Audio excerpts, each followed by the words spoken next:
এই দাঁড়াও।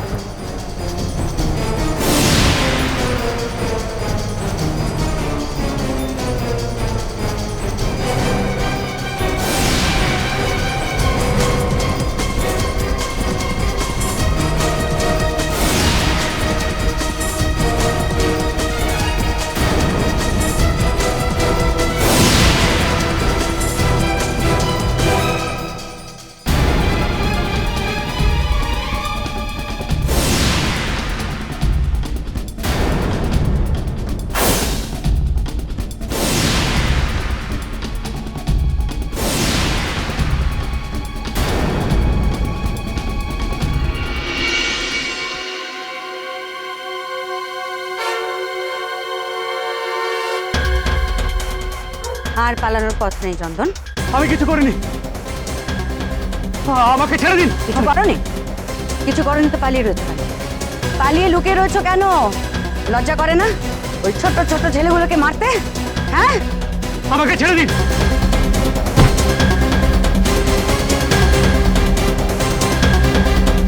কিছু করনি? কিছু করনি? ম্যাডাম, ম্যাডাম আপনি ওকে ছেড়ে দিন। ওর যাবো তোমরা থানায় গিয়ে করছি। কিছু করনি? কিছু করনি তো আমায় ছেড়ে দিন। তিনটে খুন করে দেখা হচ্ছে। চল দাঁড়া, চল দাঁড়া, চল।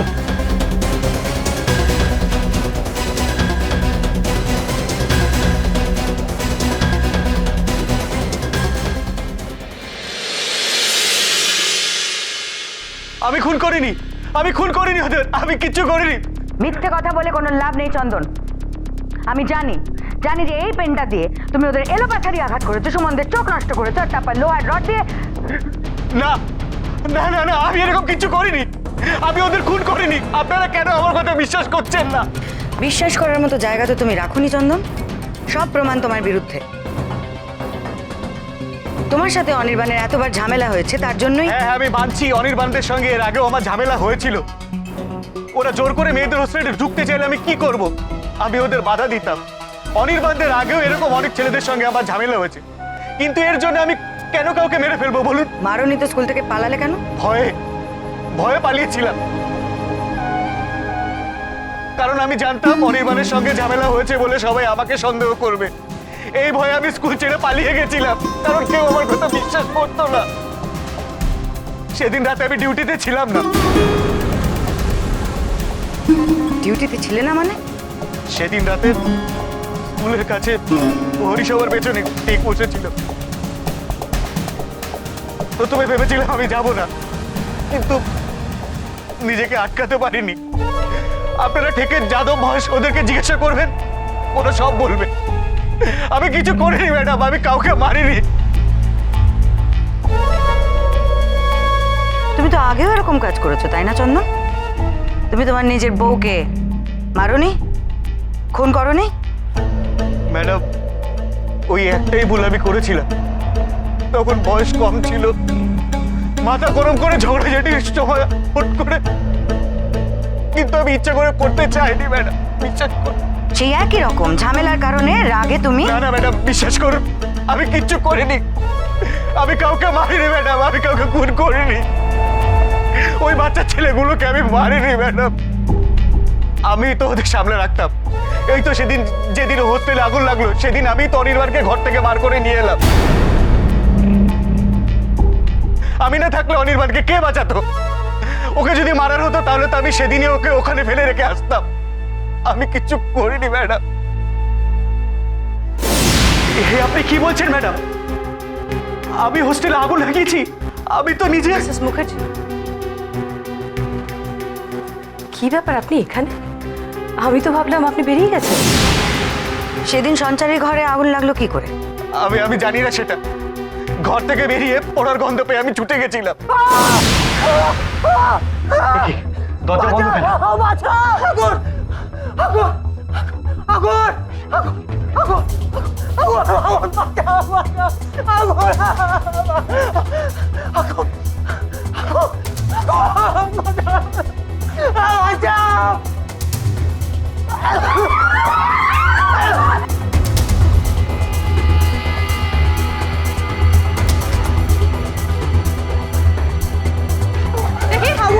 দেখি কি হচ্ছে? সরো সরো সরো সরো।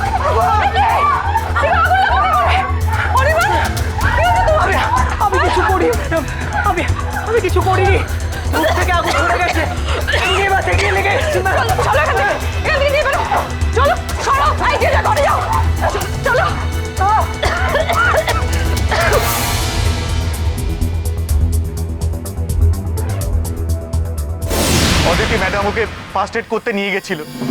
আমি হোস্টেলের ঘরে গিয়ে বাকি আগুনটা নিভিয়েছিলাম। তার মানে অনির্বাণ সেই দিন রাতেও মেয়েদের হস্টেলে ঢুকেছিল, আর সেটা সঞ্চারীদের অ্যাবসেন্সে। এত ডেসপারেট কেন? সঞ্চারীকে দেখার জন্য এতটা ডেসপারেটও? মিস সরকার জানেন তুমি ওকে বাঁচিয়েছিলে আগুনের হাত থেকে, তাহলে সে কথাটা তুমি সেদিন বলতে গিয়ে থেমে গেলে কেন? ম্যাডাম সেদিন ওই কথাটা আমাকে কাউকে বলতে বারণ করেছিল, তাহলে স্কুলের বদনাম হবে। বাইরের লোক জানে না, তাহলে কি অনির্বাণের বাবা মাও জানে না? না না, কিন্তু ম্যাডাম ওদের দেখে উড়ে যাওয়ার কথাটা বলেছিলেন, কিন্তু গার্লস হোস্টেলের কথাটা বলেননি।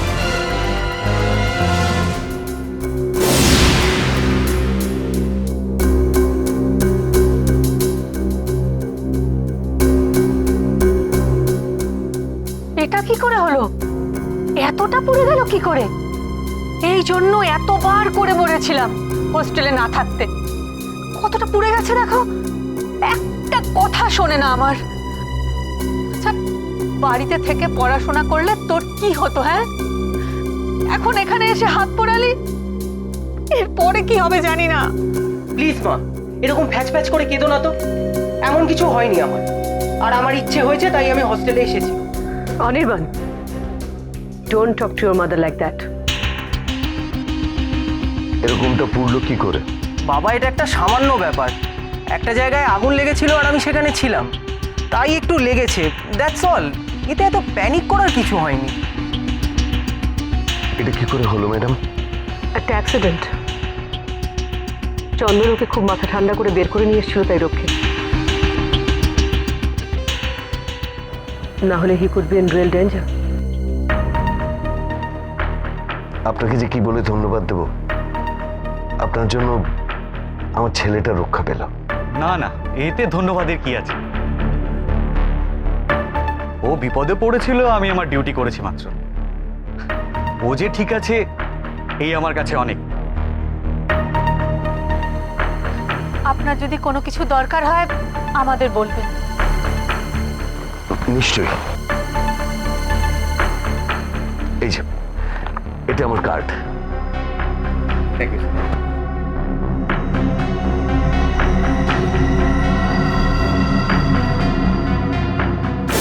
তারপর ওরা অনির্বাণকে বাড়িতে নিয়ে গেছিল দুদিনের জন্য। দুদিন পরে অনির্বাণ আবার হোস্টেলে ফিরে এসেছিল। ম্যাডাম বিশ্বাস করুন, আমি কিচ্ছু করিনি, আমি কিচ্ছু করিনি ম্যাডাম। আমি সুস্থভাবে স্বাভাবিক জীবন যাপন করতে চাই। আমি কিছু করিনি ম্যাডাম, আমি কিছু করিনি।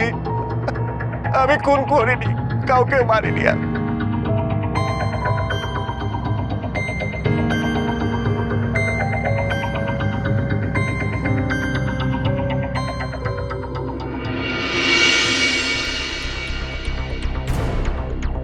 এই পেনটা দিয়ে যদি চন্দন তিনটে ছেলের চোখ নষ্ট করে থাকে, তাহলে পেনটার নিবটা এতটা ইন্ট্যাক্ট থাকে কি করে? ও কি নিব বদলেছে প্রমাণ লুকোতে? চন্দন কি তাহলে এতটা ভেবেচিন্তে খুনগুলো করেছে? নিব বদলাবার ব্যবস্থা রেখেছে যখন।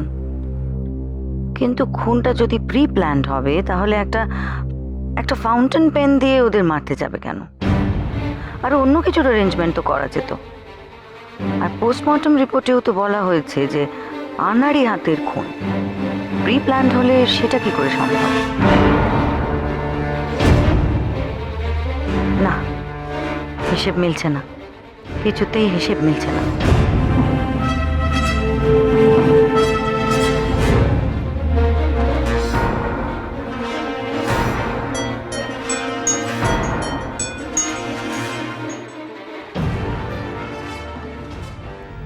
হ্যাঁ বলুন। ম্যাডাম, দুটো খুব গুরুত্বপূর্ণ খবর আছে।